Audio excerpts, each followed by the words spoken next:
Atikotul Bariyah, Amelia Zahra, Munawwaroh, Lutfiatul Jannah akan mempresentasikan tugas IPS 1 dengan judul menganalisa zona pembagian iklim, matahari, dan pengaruhnya terhadap kehidupan dalam aspek ekonomi petani padi masyarakat Kabupaten Sampang. Indonesia merupakan salah satu negara yang memiliki iklim tropis. Iklim tropis di Indonesia dipengaruhi oleh 3 jenis iklim, yakni iklim laut, iklim panas, dan iklim musim. Berikut adalah penjelasan mengenai iklim dan klarifikasinya. Apa yang dimaksud dengan iklim? 1. World Conference 1979. Iklim didefinisikan sebagai sintesis kejadian cuaca selama kurun waktu yang panjang, yang secara statistik cukup dapat dipakai untuk menunjukkan nilai statistik yang berbeda dengan keadaan pada setiap saatnya. 2. Dilansir dari National Geographic, iklim adalah pola cuaca jangka panjang di suatu wilayah tertentu. Pembagian iklim matahari. 1. Iklim tropis. Sebuah wilayah disebut memiliki iklim tropis ketika daerah tersebut memiliki suhu rata-rata di atas 18 derajat Celcius, 64 derajat Fahrenheit, dengan curah hujan cukup tinggi. Di wilayah tropis, matahari akan mencapai titik tepat di atas kepala, paling tidak sekali sepanjang tahun. Dan pada daerah tersebut hanya terdapat 2 macam musim, yaitu penghujan serta kemarau. Berdasarkan pada pembagian garis lintang, wilayah yang termasuk beriklim tropis adalah wilayah yang terletak pada garis lintang 23,5 lintang utara sampai 23,5 lintang selatan. Adapun wilayah yang memiliki iklim tropis diantaranya Brazil, Afrika Tengah, Indonesia, dan Australia. iklim subtropis. Wilayah yang memiliki iklim subtropis terletak di antara garis lintang 23,5 derajat dan 35,66,5 atau berada di utara dan selatan. Khatulistiwa atau lebih tepatnya terletak antara 23,5 lintang utara, 35 lintang utara, dan 23,5 lintang selatan, 35 lintang selatan. Daerah beriklim subtropis mempunyai 4 musim, yaitu musim semi, panas, gugur, dan musim dingin. Keempat musim tersebut mempunyai karakteristik tersendiri dengan suhu maksimal, suhu minimal, kelembaban, maupun kondisi makhluk hidup yang berbeda. Tapi secara garis besar wilayah beriklim subtropis sering ditandai dengan musim panas yang hangat hingga panas dan musim dingin yang sejuk hingga ringan dengan cuaca beku yang jarang terjadi.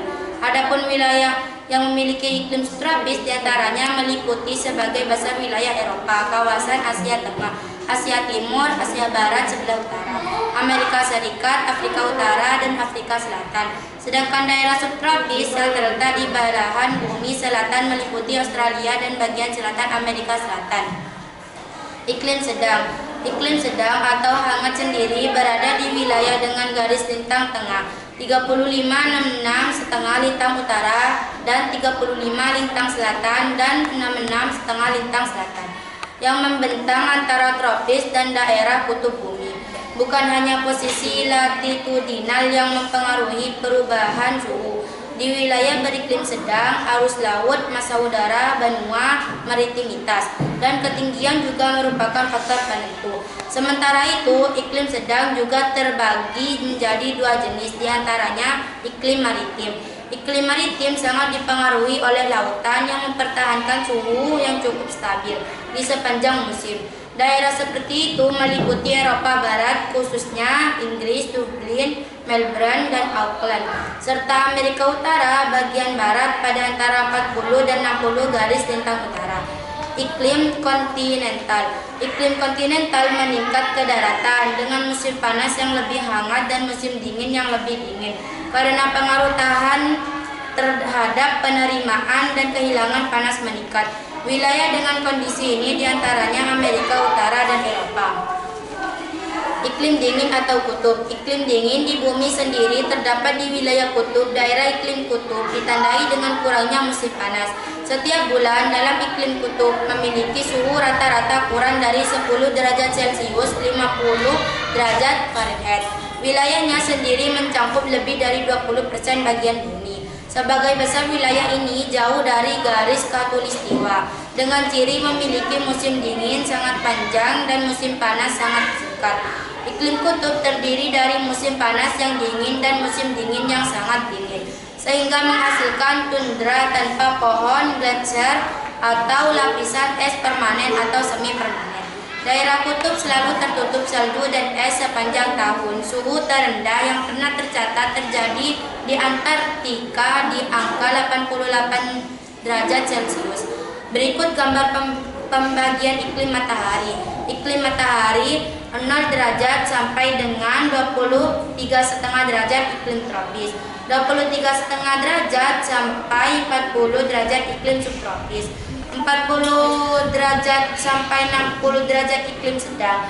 60 derajat sampai 90 derajat iklim dingin. Peta Indonesia, letak astronomis Indonesia. Indonesia adalah negara kepulauan terbesar di dunia dengan jumlah pulau mencapai 13.466 luas daratan, 1.922.570 km persegi, dan luas perairan 3.257.483 km persegi, terletak di antara 95 derajat bujur timur sampai 141 derajat bujur timur dan antara 6 derajat lintang utara sampai 11 derajat lintang selatan. Data Indonesia yang dilalui garis khatulistiwa membuatnya memiliki iklim tropis. Hal ini karena Indonesia dilalui oleh angin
musim dengan luas 141,03 km persegi atau 11,44% yang merupakan kecamatan terluas.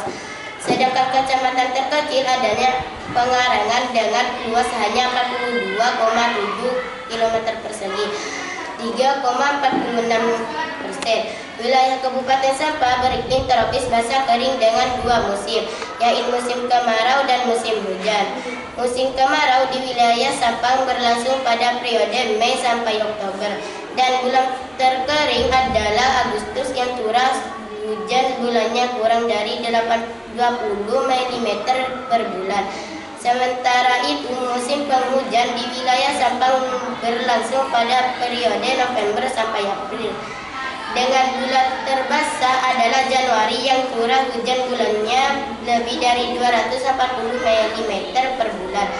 Curah hujan tahunan di wilayah Sampang berkisar antara 1.200 sampai 1.700 mm per tahun, dengan jumlah hari hujan berkisar pada 80 sampai 120 hari hujan per tahun.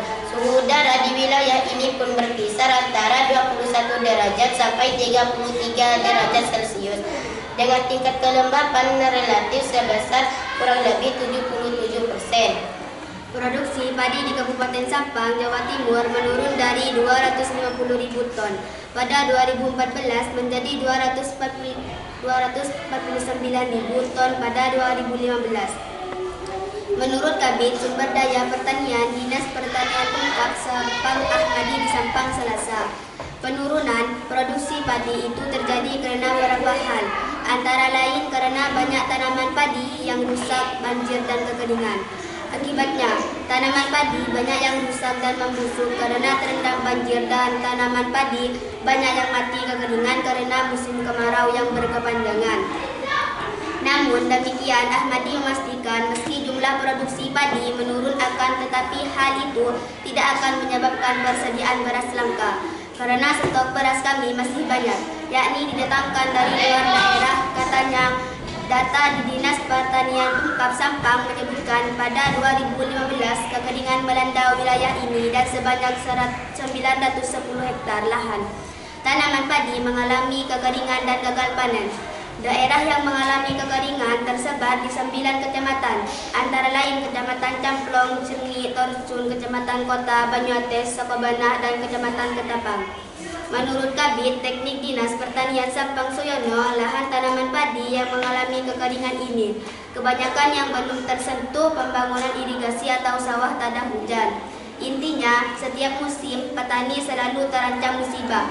Kalau saat penghujanan musibahnya banjir, tapi saat kemarau kekurangan air, kata Suyono. Sedangkan sambung dia pada 2015 kemarau berlangsung lama, sehingga tanaman padi petani yang gagal panen lebih banyak dari 2014. Saat ini kami masih mengupayakan agar pengairan bisa menjangkau semua lahan pertanian milik warga, sehingga ketersediaan air tidak akan menjadi kendala, katanya.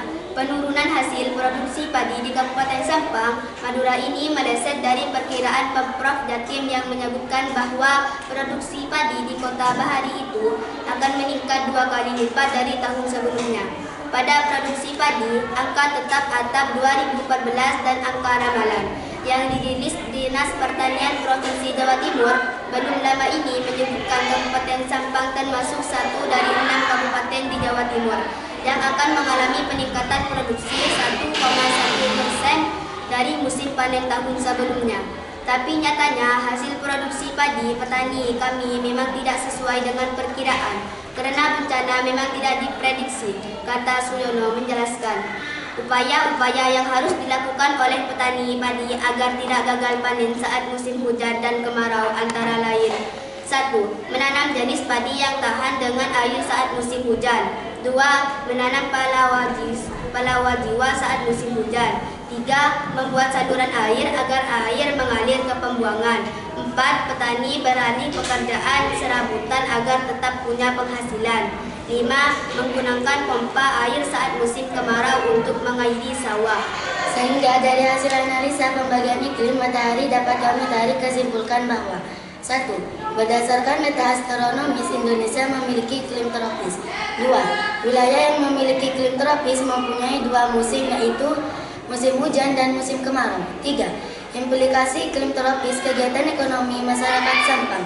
Saat musim hujan dan kemarau, produksi padi mengalami penurunan akibat pembusukan, dan saat musim kemarau mengalami kekeringan. 4. Untuk mengatasi kerugian, masyarakat perlu mengubah pola produksi. Saat musim hujan, menanam jenis padi yang tanah air. 5. Petani mencari alternatif pekerjaan saat gagal panen, seperti menjadi kuli, tukang becak, atau buruh kasar. Demikian yang dapat kami sampaikan. Semoga